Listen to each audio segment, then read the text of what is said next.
Hello everyone, it's Jamal Thomas. Welcome to the Progressive Soapbox. So, the independent senator from Vermont, Bernie Sanders, is introducing a job guarantee and $15 increase. He's going to introduce it. I'm all for it.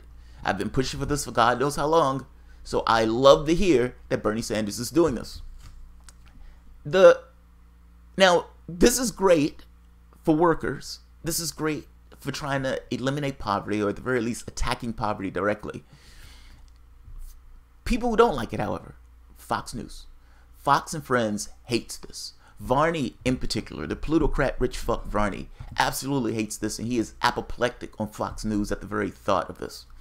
One of the myths that you can call propaganda that has always taken place within this country, and all countries to some degree, is that we're united. That we're pushing and striving for one thing, that there's one United States. It's even in the name, United States.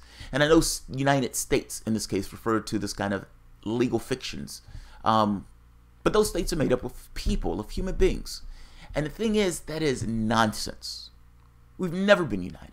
There have always been divisions, things, this thing of between us versus them. Whoever us and whoever them is in this particular thing. Class, women, or sexuality, gender. We've always been divided by something. Now, calling us united and pretending as if we're united, there are particular reasons from the standpoint of state that they do this. But in one case, you always need to understand the disposition of the person who's talking, because, like I just said, we're not necessarily united. When people talk, there's no way they can diffuse themselves to this kind of general way. They wouldn't necessarily get anything across. So you need to understand the disposition of the people who are having the conversation. What is the disposition of Fox News? And what is the disposition of Varney in particular? They've always been obsequious to wealth. The entire thing is this kind of platform for the right. And the right has always been just completely obsequious to maximizing the wealth of a certain demographic or certain class. Despite the way they talk about this and quote this in languages of iconography of the entire country, they're talking about a very specific section of the country, the top 1%. I'm going to let this play out, listen to their objections to this, and I want to talk about their objections to this because their objections are somewhat telling. Federal jobs guarantee, if you want to get rid of poverty and you want to actually do something to get rid of poverty, there you go. I mean, that's one of the key ways that you're talking about where you can attack poverty directly. If you want to talk about increasing wages and increasing jobs in this country, a federal jobs guarantee directly addresses the issue in a way that many of these other things don't even try to touch. From the standpoint of whether we can pay for it or not, the United States is a sovereign currency. We can pay for whatever we want. Yeah, I'm going to let them play first and talk about it. I want to step on what they're going to say. The clip is only about a minute long, so it's not that long, but we can talk about it after. Wage to go up to at least $15 an hour, and he wants the federal government to guarantee everybody who wants a job should get one, and they'll be paid that. It's called a vote-buying operation. That's what it is. $15 an hour, a government job with benefits guaranteed by the government. Who pays for that? I have a clue. Same people that pay for free college. I'm sure it will be tax the rich because the rich should be paying their fair share. In fact, the rich already pay the vast majority of taxes in this country. And I'm sure that Bernie Sanders will be saying a guaranteed job for all paid for by the rich. Is that it's even a possible to do? Is it possible to even guarantee that there'll be jobs for everyone? It's No. like free college for Frankly, everyone? it's not. I don't think it is. And can you imagine the vast bureaucracy which you will have to create to provide a government-guaranteed job for everyone? Another big bureaucracy. You'll never get rid of it. And do we need it?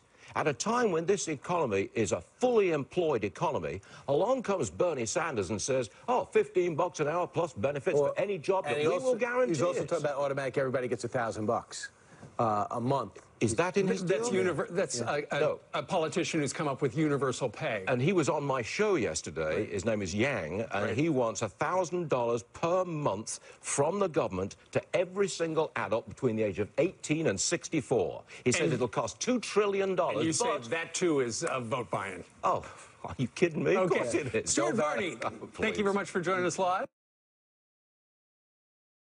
There's a lot there to take apart. There's a whole lot there to take apart. Varney is a plutocrat. That is his disposition. He's a capitalist through and through. He's an uber capitalist.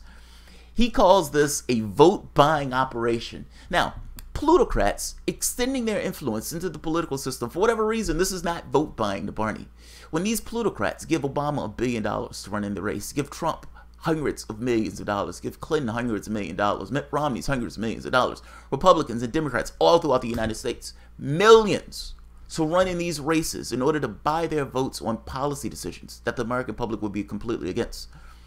The American public was completely against this thing of giving the ISPs access to the internet or access to net neutrality, destroying net neutrality. Completely against it. That in no way stopped, what is his name? I can't think of his name. IG Pine or whatever his name is, from passing it. Trump passing this horrific tax bill. Nobody wanted that. I mean, you had his top 1% that wanted it, but the rest of the public, not so much. Plutocrats, absolutely. Lower our taxes. One of the Republicans going in saying, they told us if we didn't pass this tax bill, that lose our numbers. Meaning, don't call us anymore. Our donors made us pass this. The other donor for the Democratic Party, stop talking about class. Otherwise, I will cut off the money that we give you. We will cut off your paychecks. This is outright bribery. Bribing votes. Now, what Sanders is talking about is democracy. That's a little different. That's the public itself making determinations on what is best for the public itself. That is a little different than vote buying, Varney. That's actually saying, do you want this policy? We have a problem dealing with poverty that we need to address, and here's a policy to dealing with it.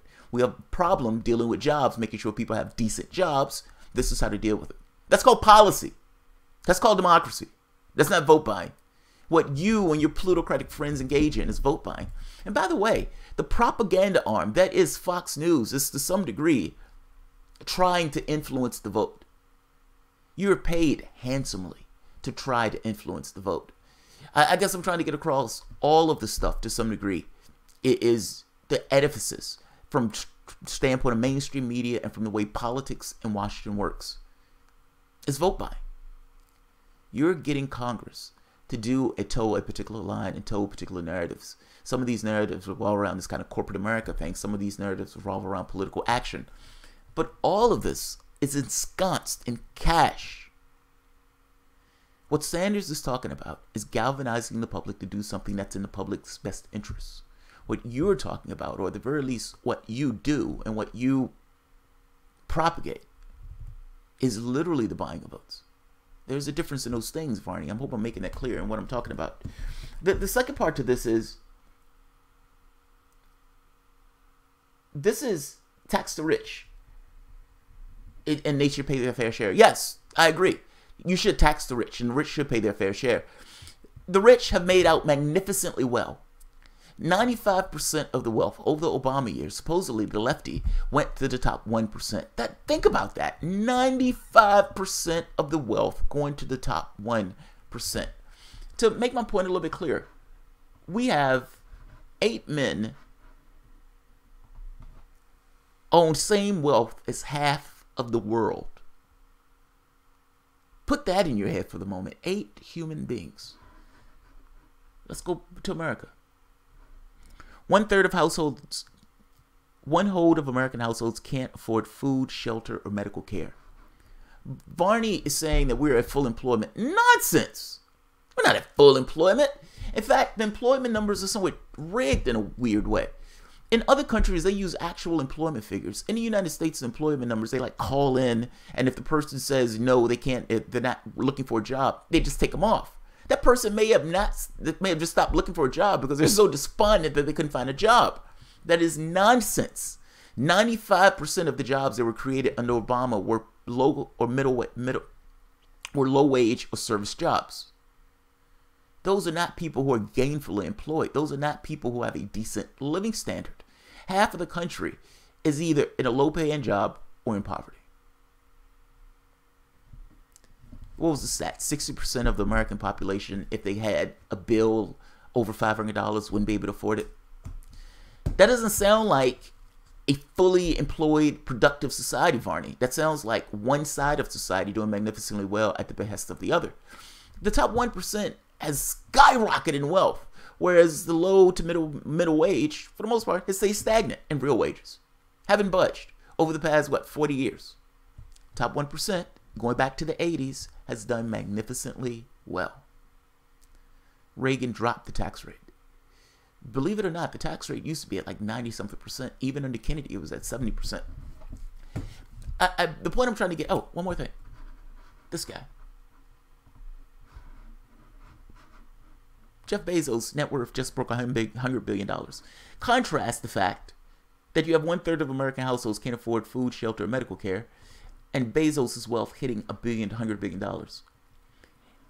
Amazon, the company that Jeff Bezos owns, gets $789 million back in taxes. They paid no taxes. The company that allowed this cat to get $100 billion paid no taxes. $9 billion in 2 days. Good for Jeff Bezos. And then you get to how he makes that cash. And you have stories of ambulances being outside of Amazon because of the heat in the office or the heat in the building where some of the people were passing out. You have tags that they put on people so they can get buzzed if they don't necessarily meet a certain quota. They have hellish conditions that allows Amazon's Jeff Bezos to make that $9 billion in those few days. The rich should pay their fair share. Yes, that's exactly what I'm saying. That's exactly what Bernie Sanders will and should say. You are able to use our electricity. You're able to use our workforce. You're able to use our roads, our streets, all of these things. You're able to have our cops, our firemen. You're able to have the military of the United States. You're able to have a government that fights for your interests overseas, even when it is against the interests of the rest of the American population. You have made 95% of the wealth over the last 8 years. Should the rich pay their fair share? Fuck yeah. The rich should pay their fair share, and whatever that fair share is going to be dictated by the society itself. If the society deems that poverty is a big deal, which it is, poverty is violence. If it deems that it's a big deal, and if it deems that something needs to be done about poverty, then something should be done about poverty. If it deems that each and every person who wants a decent paying job should be able to get a decent paying job, then we can afford it. We can clearly afford it. And if that means that the rich need to pay more to actually pay their fair share, then they should. Fair share is determined by the needs of the society, not by the rich, plutocratic, greedy fucks like Varney, who's trying to come up saying, oh my God, we already paid too much in taxes. Nonsense. You're doing magnificently well. The rest of the public is not. It's time to give some of that back. It's time to be true Americans and stand up for American values and support and help one another. Meaning, yes, you should give you should pay your fair share in taxes. And again, that fair share being dictated by the society itself. The other part to that is he says, is it even possible to make sure people have a job? Yes, it's possible. It's possible. The United States government can do, for the most part, whatever it wants. And what I mean by that is, it's not the government itself mandating a job top down. Personally, if it was me, some of those jobs would be, hey, let's make sure that people have electricity in their homes. And what I mean by that is green energy, this kind of green energy revolution. Some of those jobs will be pushing this idea of a green energy revolution, creating offices that deal specifically with making sure people have solar panels or some kind of energy thing to their houses, specific to their houses. Meaning an institution of government that gets rid of people's electric bills. You're more free. Congratulations. Meaning, if you're going to have an institution of government that does stuff like this, make it worthwhile. Vertical farming in some of the areas that are food deprived would be an amazing thing, allowing cheap and nutritious foods. Yes, if the government is going to do these things with creating jobs, create jobs that are meaningful and worthwhile for the society itself. That would be an amazing one. Can the government do it? Yes. The military is a government job. The post office is a government job. There's all sorts of government jobs. The government can and does make jobs. And in this case, saying that we're going to offer $15 an hour does something that Varney hates. It takes the distribution of power from the employee, the private sector, to the worker themselves. Imagine the situation of you working $9 an hour at a job you absolutely hate. Let's say it's McDonald's. And let's say the government says, look, we're going to offer you $15 an hour for a decent job. What are you going to do? Are you really going to stay at the job that's paying you $9 an hour that you hate, or are you going to jump ship and go to that job that is going to be more meaningful to your society and is going to pay you more? You're going to jump ship. Overnight, the $15 an hour changes the distribution of power from the private sector to the employee, to the worker themselves. The worker themselves can start to make the determinations about what they want to work and not stuck in a private sector that can't find them decent, good paying work. It's an amazing idea. In fact, it's going to have positive repercussions all throughout the economy. Think of the situation that all of those people who weren't able to work all of a sudden are working. Those people are now getting money in their pocket. Those people are going out spending that money, which is creating an infusion into the economy itself. This is an amazing idea, and it would have a ripple down effect all throughout the economic sector. Varney just doesn't like it because Varney is a plutocratic fuck, and his disposition is how to be obsequious to the top 1%. And he understands, from the standpoint of workers versus 1%, these class divisions. The class division is a real one. I would argue the class division is the largest one, meaning it's the largest of all the divisions. This is an amazing idea. I'm glad Sanders is introducing the idea. This idea should have been introduced earlier. This goes back to this kind of FDR-esque policies of Sanders. If you want something that creates jobs, this does it. If you want something to make sure Americans have jobs, that decent paying jobs, when they want a decent paying job, this does it. There is nothing in Varney's sandbox that's going to offer you anything to that effect. If you want something to attack poverty, this does it. And it does it directly, not in this kind of weird back end way. If you want a job, you got a job. Congratulations. You're an American. I don't know about the $1,000 thing. I haven't heard the $1,000 thing. But I'm not even against that. We should have a universal basic income in addition to the federal jobs guarantee. Whatever they're going to give as universal basic income, it's not going to essentially pay all of the bills. I like this idea. I like the idea of both, but I want to focus specifically on this one. This is a damn good idea. And then he said, he's like, I don't think it's possible. No, you don't think it's possible, but we don't really care what you think. It is possible. It's been done before. It can be done again. Varney, again, just a snapshot, it just doesn't like it because this goes against his class, the plutocrats. He doesn't like this idea. That was one other thing he said. This is going to be hard to dismantle. Why are you trying to dismantle something and make sure that each and every American has a job?